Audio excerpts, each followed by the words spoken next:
the Madman! Welcome to a very exciting Descent of Dragons card review. These cards came from the weekend and from lovely Monday. We're on the home stretch here. Only 2 more days of card reveals until we have the big one. So we're gonna begin this one with a bang! It's Frizz Kindle Roost, 4 mana, 5/4, Battlecry, reduce the cost of dragons in your deck by 2.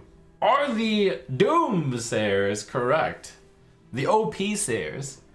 Is this KELESETH 2.0? In order to decide that, I'm going to take a scenario in which you're playing a deck with 10 dragons. That's kind of a lot. We're gonna say you run a few more because you have Frizz Kindle Roost in your deck. So supposing you have 10 of those in your deck. So let's say that you have drawn 2 cards, 2 dragons so far. There are 23 cards left in your deck, of which 8 are dragons, running that to 24. That would mean when you play Frizz Kindle Roost, every 3 draws, you're gonna get a discount of about 2. Is that good? Well, we're gonna compare this with Dragon Consort, the 5 mana 5/5 Paladin dragon, which reduced the next dragon you played by 2. Could be one in your hand, could be one you drew in the future. 3 turns after you play Frizz, you have a slightly worse Dragon Consort on average, because remembering, you don't even get the chance to discount the cards in your hand. There seems to be 2 cases where Frizz is better. 1, maybe you play a deck that has more than 10 dragons in it. 2, maybe you play a deck that actually draws cards so that you draw your dragons faster. 3, perhaps you play a deck that is really late game so that you have the chance to draw a lot of dragons. So is Frizz as OP as KELESETH? I tend to think not, because KELESETH was typically run in decks with a lot of minions. Can you run 10 dragons in your Frizz deck? Can you run more than that? We're gonna have to see the whole set, but it seems to me like it would be pretty difficult. You'll have to start sliding in dragons that aren't as good in order to run Frizz. Remains to be seen. One thing that seems really good is if you're playing the Galakron Warrior with perhaps dragons, you get to draw 4 minions. If you play Frizz before that, then you get to draw 4 minions. Maybe they're dragons, maybe they get the cost reduced. That's pretty sweet. Chrono Breaker, 5 mana 4/5 dragon. Death Rattle, if you're holding a dragon, deal 3 damage to all enemy minions. When I first looked at this card, I was like, wait, haven't we seen this one already? So the Warlock one seems to be better by quite a bit on the Priest one. It's got +1 attack, and importantly, it's got Battlecry, deal 3 damage, admittedly, to all minions. Chrono Breaker is to all enemy minions, but it's slow, and where Duskbreaker was really good is that you played Duskbreaker as the aggro deck was like swarming you with a bunch of low health minions. Chrono Breaker is 2 turns later than Duskbreaker because you have to play him on 5, and then he has to die, and it's not even guaranteed to die on turn 6, which is very painful. I'm least excited about the dragons of if you're holding a dragon mechanic from Priest. They're kind of on the weak side. In a world where everyone's joking about cards like, if you're holding a dragon, win the game, or if you're holding a dragon, do something insane. This one, it's like, like dragons seem potentially viable in every single class, so there's gonna be the best class for dragons. Like maybe there's a dragon control deck, there's a dragon mid-range deck, dragon value deck, dragon aggro deck, and I'm not seeing it on this Chrono Breaker. Mind Flayer, Karj. Priest 3 mana 3/3 Battlecry, choose an enemy minion, Death Rattle, summon a new copy of it. I looked at this card and was like, holy cow, this is insane. It's a 3 mana 3/3, which Death Rattles into a Faceless Manipulator. What would you have to Death Rattle into for the card to be considered good? It seems like a good baseline for Mind Flayer Karj is if you were to get a Death Rattle of a 2/2, that would be considered pretty good. Now let's consider though that there are so many roles you can get that are way better than the 2/2. Maybe a common deck out there in the new meta is going to be Combo Priest, where people are playing Injured Tol'vir on 2. You Mind Flayer Karj their Injured Tol'vir, and when Mind Flayer Karj dies, you get a 2/6 with Taunt. That's really insane. There are a lot of good cards in the meta. There's a lot of good dragons also. Like Faceless Manipulator costs 5. Are you willing to pay 3 mana for a delayed Faceless Manipulator, and you get a 3/3 right now?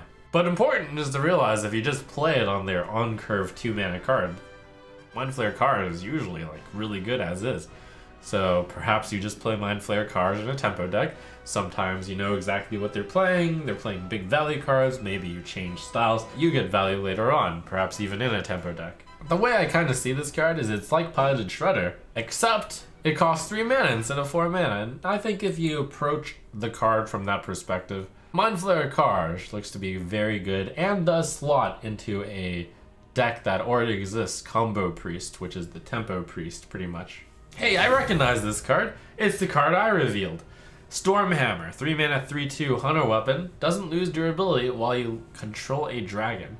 So the fact that this has 2 durability is also really cool in that you can actually play this on turn 3, hit a minion, and then after that you just only ever swing if you have a dragon. It's like a proactive Eaglehorn Bow. What a great card. I think this card is going to be the one to push Dragon Hunter, and I think that there's decent chance for a Dragon Hunter, which looks fairly aggressive to exist. It's a strong package for a mid-range aggressive Hunter deck. By the way, for those of you confused about why this is a Hunter card, like, hammers are Shaman, right? Doomhammer.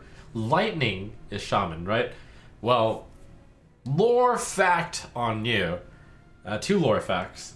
Number 1, the hunter hero Bran Bronzebeard, League of Explorers, is a dwarf. Dwarfs ride griffins. Griffin riders use stormhammers as weapons. Number 2, Rexxar, the actual hunter hero in the Warcraft 3 campaign, had an ability called Stormhammer, where you like tossed a Stormhammer at the opponent and it stunned them and dealt a bunch of damage. That's some deep lore knowledge.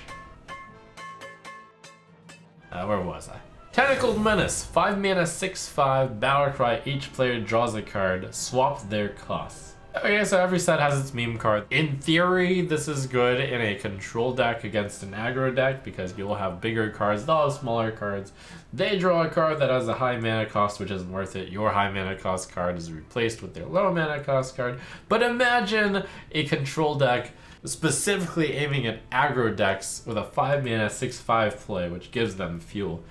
That just doesn't seem right. So I rate this card a meme. But you could, in theory, ruin people with swapping Shirvala's cost with their minion, thus making their card unplayable. How you're going to make sure that Shirvala is the top card of your deck, I'm not entirely sure. I mean, I guess you could plan that, but if you know that Shirvala is the top card of your deck, there's probably something better you can do. Hint, hint. Do you know what I'm doing right now? We have a cool little barrel here. It's a Depth Charge. 1 mana 0/5. At the start of your turn, deal 5 damage to all minions. It is actually Doomsayer, except 1 mana, with less health. One interesting thing about Depth Charge is that you can have Depth Charge go off multiple times. It's difficult to do because if you buff the health with 2 health, for example, Power Word Shield, it'll have 2 health left over, and at the start of your turn, it could blow up again. And maybe you actually heal it up as a priest, and then you play another Power Word Shield, you leave it at 6 health, and you're able to deny the enemy from playing anything. Well, the reason why that may not be so easy is your opponent can just deal 2 damage to it with the minions they may or may not have in play. Where it's really potentially weak is Doomsayer had the same problem. It was difficult to justify expending an entire card to stop your opponent from playing anything on turn 1. So if you're going first and you have Depth Charge in your hand, like, are you going to play it on turn 1 against a unknown opponent? Probably not. And if they play a card and then you play Depth Charge, it's possible that they'll just be able to kill Depth Charge. Unlike Doomsayer, which the 7 health was pretty difficult to kill. If they have 2 minions on the board, usually they can kill this. It's really tough to match up against specifically aggressive decks and then have the luck to draw exactly Depth Charge early in your play. It seems too specific, and also we're not even running Doomsayer in today's meta, so it seems like even Doomsayer isn't really being valued. Really interesting card though, especially the fact that you can go off multiple times, but I think practically you don't really blow up Depth Charge very often, other than once. Next up we have Stowaway at 5 mana 4/4. Rogue card, Battlecry. If there are cards in your deck that didn't start there, draw 2 of them. You know, about Depth Charge and Stowaway, I have to applaud Blizzard for creating really interesting cards that lead you in different directions that may not be good, but could be good in really specific decks. Stowaway is such a card, you'd have to build your deck seriously around Stowaway. You want to shuffle things in your deck that ideally have play when drawn, and then you get to draw another card. We're talking stuff like Wax-Dread's Candle, or cards with a major benefit when drawn. For example, Academic Espionage. In the Stowaway, you get to draw 2 cards that cost 1. That's pretty sweet. A 5-mana 4/4 that draws you 2 cards, some of which may have a benefit immediately, and you draw another card. That's really good. Or draw 2 cards that cost 1. That's really good. Perhaps a Quest Rogue build-around, but also perhaps not. Perhaps it's just a meme. And last but not least, we see the final Explorer to complete the set of Explorers that the good guys are getting. The Druid, the Hunter, the Mage, and the Paladin. It's Bronze Explorer, 3 mana 2/3 Dragon, Lifesteal, Battlecry, Discover a Dragon. I don't have much to say about this one. It's really good. If you're playing a Dragon Paladin, you 100% include Bronze Explorer in the deck. It's so good that if you're not playing a Dragon Paladin deck, you should seriously still consider putting Bronze Explorer into your deck, because it is Volpera Scoundrel except with Lifesteal, and instead of discovering a spell, you're discovering a dragon. The Lifesteal is a big deal. Gets you an extra 2, perhaps 4, and in some games like even more health than that. Thanks for watching. Another few days left of card reveals, and then we have the big, all-inclusive, the entire expansion revealed, and then we get to, oh, that is going to be a hard star rating to do with all these really strong cards. Maybe we're just going to see a bunch of 5-star cards, but I'm going to make an attempt to not just rate all of the seemingly insane cards 5 stars.